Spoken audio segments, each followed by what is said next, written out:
All right, welcome back, guys.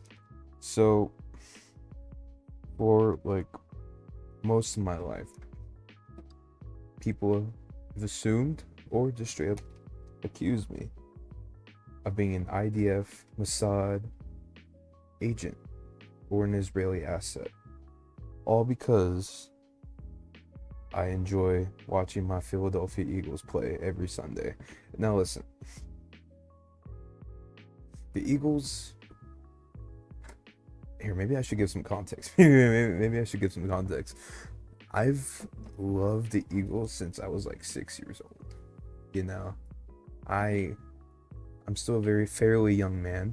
So the first ever Eagles game, not football game. Football game is different, but Eagles game I watched was that Miracle in the Meadowlands game where I think some of you might know, but if you don't, Deshaun Jackson returning that punt return for a touchdown to win the game and seal it.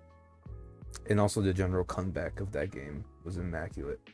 But as a young little man, I thought that was the shit. I thought that was it. This is what football is. As a 6-year-old young man, I was like, damn, this is it.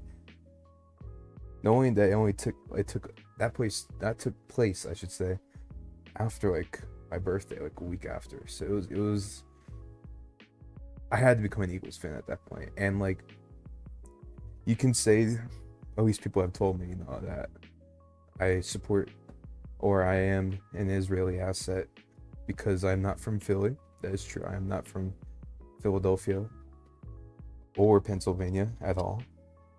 In fact, I'm very far from that. But I think that's the beauty of football, and I think that's the beauty of sports in general. It's like no matter where you are, you can enjoy your favorite team, even if you're across the country. And the Philadelphia Eagles is something is my team, bro. Go Birds, fly Eagles fly. And you can't say I'm a bandwagon because I was 6 years old. Are you really gonna like call a 6-year-old a bandwagon at the time? Yeah, they went like what? I have it pulled up here. They went 11 and no, they went 10-6. No, yeah, they basically for those first two seasons, like when I first became an Eagles fan, they were 11 or 10-6. But after that, behind Michael Vick, they were going 8-8 and then 4-12. So I mean, you can't really say I'm call a 6-year-old a bandwagon, but I think that says more about you as an individual. But I love the Eagles, and I've been with them ever since, and never questioned. Well, I honestly do question them a lot, but I've never given up hope on them. I've been through the Mark Sanchez, Sam Bradford era. Like, I don't know how we won games behind those fools, but we won games behind those fools. I was there for Chip Kelly training away Shady McCoy. It, it I was there when we were like, like this is my team.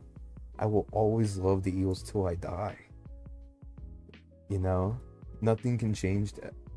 Nothing will ever change that. And I think that's just the beauty of like sports in general as well, beyond just having a favorite team that that may not be associated with at all with. It's just like think about Browns fans right now. There's Browns fans that still live. Like I feel like every season is just a factory of sadness. I think some other YouTuber coined that term, but it's just a factory of sadness. I can't imagine being a Browns fan. And it's just one of those things like I love my Eagles, bro. And I'm not just saying this after the fact and making bullshit up. I wish there was a way to prove it, but like I am. If you know me in real life, I would jump off a building for 10 years of Eagles dominance. I would punt a baby. How about that? For not even like those like hypotheticals. Would you punt a baby for $1 million? I would punt a baby 50 yards for 10 years of Eagles dominance. I don't care if I go to jail. I do it for the love of the game. And I think that's what every fan should be able to say, you know, at the end of the day. Like, would you jump kick a child for a Super Bowl ring for your team? And I think that's something we all should say yes to. And my overall thoughts, you know, on Kevin Patullo, I'll give in the future. I do have a video lined up for that. And the new hire of the head offensive coordinator. I'm just gonna give you a little insight. I am excited, but besides that, you know, it was a tough season.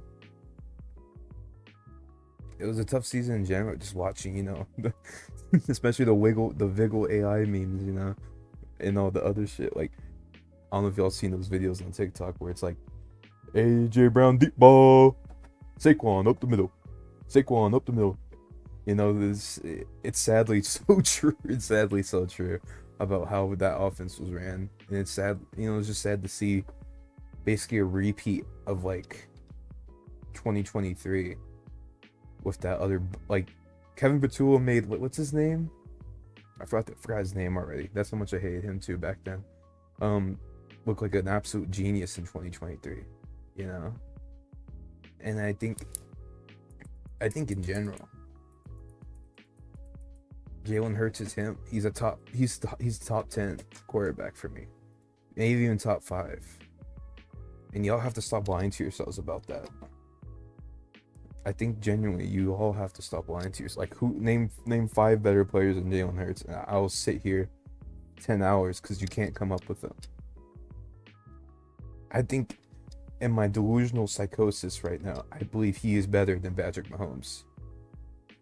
Now, is that just the Philly cheesesteak that I ate 2 hours ago speaking? Who knows? But go Birds. Fuck you. But besides that, let me know if y'all want to hear more sports content. Low-key. I do dabble in NBA and NFL, so just let me know. Peace.